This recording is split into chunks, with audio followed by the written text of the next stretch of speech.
A sells a printer to B at a loss of 60%. B sell the same printer to C at a profit of 25%. If C purchase the printer for 89569, तो A के लिए cost क्या है? देखो, A ने B को बेचा 60% loss पे, B ने बेचा C को 25% प्रॉफिट पे। आप इसको बोलते हैं साइक्लिक फ्लो। मैंने ना अभी वन शॉट डाला है, ठीक है, प्रॉफिट एंड लॉस का, लास्ट वीक ही, आप देख लेना, आप समझ जाओगे कैसे। जैसे ए ने 60% लॉस पर बेचा है, यानी 5 का सामान 2 में बेचा है, 100 का सामान 40 में बेचा है, ठीक है। अब बी ने सी को 25% प्रॉफिट पर बेच दिया, यानी 4 का सामान 5 में बेचा है, और उसे बिठाओगे, 2 कॉमन आ रहा है। अब देखोगे जो सामान 10 रुपए का था ना, वो बी को 4 को मिला है और सी का को 5 का मिला है। सी ने एक्चुअली कितना पे किया है? 89569 ना, तो ए के लिए कितना होगा? Almost double. जब आप 9 को डबल करोगे ना, यूनिट डिजिट 8 आएगा। बाकी आप इसको डबल करके देख लेना, इसी स्पीड से आंसर आना चाहिए एग्जाम में भी। 271 देखो, सेम बोला है, ए ने बी को बेचा 60% लॉस पे, बी ने बेचा सी को 25% प्रॉफिट पे, सी ने इतने में परचेज किया, तो ए के लिए कितना है? सब कुछ सेम है, डबल करना पड़ेगा।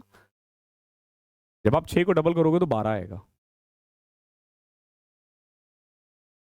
The percentage profit on by selling a table lamp for 863 is equal to the percentage loss incurred on the selling at 433। तो पूछा है कि अगर 25% कमाना हो तो कितने में बेचना पड़ेगा। तो मैंने क्या बताया था अभी, सेम देखो, परसेंटेज प्रॉफिट उतना ही हो रहा है जितना उसे नुकसान हो रहा है, किस पे? 433 पे बेचने पे, ठीक है। 863 पे बेचने पे उतना ही प्रॉफिट हो रहा है जितना लॉस हो रहा है 433 पे। तो 25% प्रॉफिट कब होगा? तो देखो 8 4 12, 1296 बटे में 2, ये एक्चुअली कॉस्ट प्राइस आएगा। और जब आप इसको 25% प्रॉफिट पर बेचते हो ना, तो 125 बटा 100 कह लो या 5/4 कह लो। अब देखो 4 दूनी 8, 8 से मल्टीप्लाई करो इसको, 8 एकम 8 या 16 8 128, 162 गुना में 5, 810। कितना प्यारा क्वेश्चन है, कितना प्यारा क्वेश्चन है। अगला देखो, एक मर्चेंट क्लेम करता है वो आटे को ना 47% प्रॉफिट पर बेच रहा है, बट डिसऑनेस्टी दिखाता है 8%, यानी 8% वो कम वजन दे रहा है। तो पूछा है एक्चुअल प्रॉफिट कितना है? एक्चुअल प्रॉफिट कितना है? देखो मैंने आपको ना एक बात बताई थी, इसमें ना आप हमेशा 2 चीज लिखा करो, कॉस्ट प्राइस, सेलिंग प्राइस। एक तो वो क्या क्लेम कर रहा है, वो क्लेम कर रहा है कि 100 का सामान मैं 147 में बेच रहा हूं। दूसरा, वो कुछ चोरी यहां पे भी कर रहा है, कितना? 8%। यानी जब वो लोगों को बोलता है ना मैं 100 रुपए का सामान दे रहा हूं, तो वो एक्चुअली में 92 का सामान देता है। तो कायदे से आप देखोगे वो 92 का सामान 147 का बेच रहा है। कितना कमा गया? 55 रुपए। किस पे? 92 पे। तो 100% कितना होगा, ये पूछा है,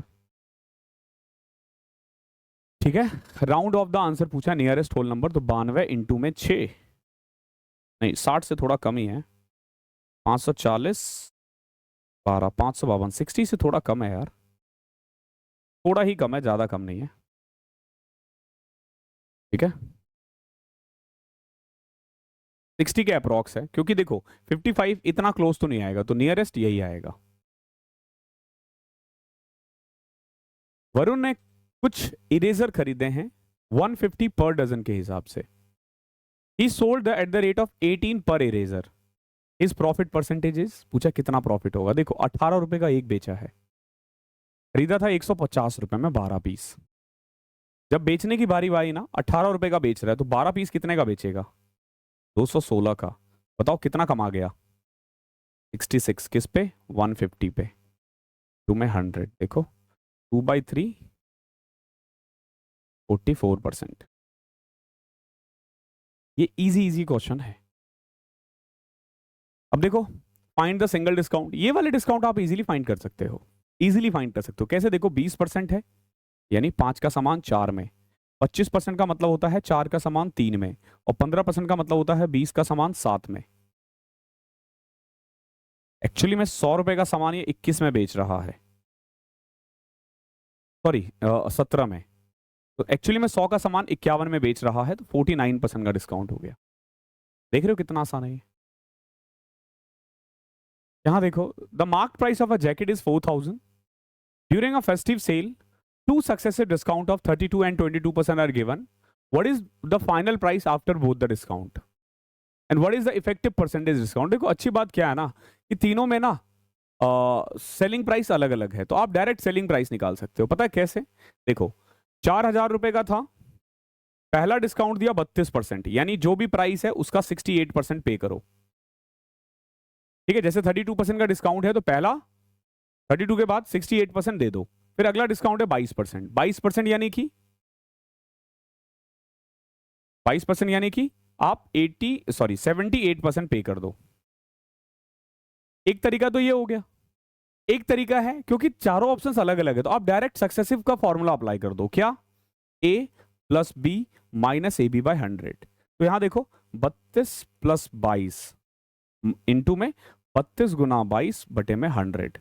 अभी देखो 32 प्लस 22 कितना होता है 54, माइनस 32 इंटू 22 कितना होगा 660 और 44 684 6.84। अब देखोगे 48 47.16। ठीक है, 320 320 640 और 64, सॉरी 706 7.06 42.96। ये रहा आंसर। आप ऐसे भी निकाल सकते हो, आप ऐसे भी निकाल सकते हो, बट ऑब्वियस ही बात है डिस्काउंट निकालना ज्यादा आसान है। चारों ऑप्शंस अलग है, दोनों चीज निकालने की जरूरत नहीं है, अलग से मार्क्स नहीं मिलेंगे। A person losses 40% by selling 6 rubber band for 1 rupees. जब वो 6 रबर बैंड को 1 रुपए में बेचता है तो उसे 40% का लॉस होता है। How many rubber band should he sell for 1 rupees to earn a profit of 20%? देखो भाई सिंपल सी बात है, जब 1 रुपए में 6 बेचता है तो 40% का नुकसान होता है। 40% नुकसान का मतलब होता है कॉस्ट प्राइस का 60% होना। अगर 20% कमाना चाहो ना तो आपको 120% पे बेचना पड़ेगा। 1 रुपए में 3 बेचो अगर आप 20% कमाना चाहो। सिंपल करना होता है कि भाई देखो 1 रुपए में 6 बैंड खरीदा है, ये जो है ना एक्चुअली में कॉस्ट प्राइस का 60 है, तो 120 कितना होगा। ज्यादा इजी है, थोड़ा सा टफ लग सकता है क्योंकि इजीली बहुत करवा रहा हूं ना। अगला देखो, राम एक शॉप पे गया, saw that marked price of a fan was 3600। Fan का प्राइस कितना था 3600। अगर रिटेलर ने फैन को 2800 में खरीदा है तो ट्रेड डिस्काउंट कितना है? 3600 रुपए का सामान 2800 में खरीद लिया है, 800 रुपए का डिस्काउंट मिला है ना। कितने का? 800 रुपए का। किस पे? 3600 पे। कितना परसेंट होगा भाई? 20 से 20 कैंसिल, 4 से कट करोगे 200 और 200 bye 9 22.2।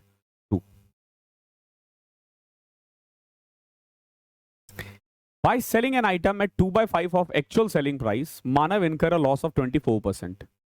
If we sell the item at 80% of its actual selling price, find the profit percentage. देखो भाई समझो, मान लेते हैं कॉस्ट प्राइस है 100 रुपए। जब इसका 2 by 5 यानी जब वो 40 रुपए में बेचता है ना तो उसे 24% का लॉस होता है। अगर ये 88 में बेचे तो उसे कितना प्रॉफिट होगा, आपसे ये पूछा है। ठीक है, अभी आपके पास दो तरीका है। पहला है कि कॉस्ट प्राइस निकालो, कॉस्ट प्राइस निकालो, ठीक है, और फिर देखो कि 88 पे बेचने पे कितना प्रॉफिट हो रहा है। बट क्योंकि आपको भी पता है 1 डे एग्जाम है और 1 डे एग्जाम काम चलता है कि कितना फास्ट आप कर पाते हो, तो आप ये देखो कि 24% नुकसान का मतलब क्या है कि 76% पे बेचना। तो 76% की वैल्यू जो है ना सवाल में, अरे यार हाँ, 76% की वैल्यू जो है ना वो है 40। तो ये बताओ 88 कितना परसेंट होगा? ठीक है, 4 से कट करोगे ना 22 10। ठीक है, अब देखो 76 76 1520 1520 और 152 1572 1672 डिवाइडेड बाई 10 167.2। अब देखो ये जो 40 है ना ये है 76% और ये जो 88 है ना ये है 167.2%। मतलब ये है यहां 24 का नुकसान हो रहा है और यहां 67.2 का फायदा हो रहा है। आप डायरेक्ट करोगे, ट्रस्ट मी, ये क्वेश्चन बहुत बच्चों के लिए टफ में से आता है, आपके लिए नहीं होना चाहिए लेकिन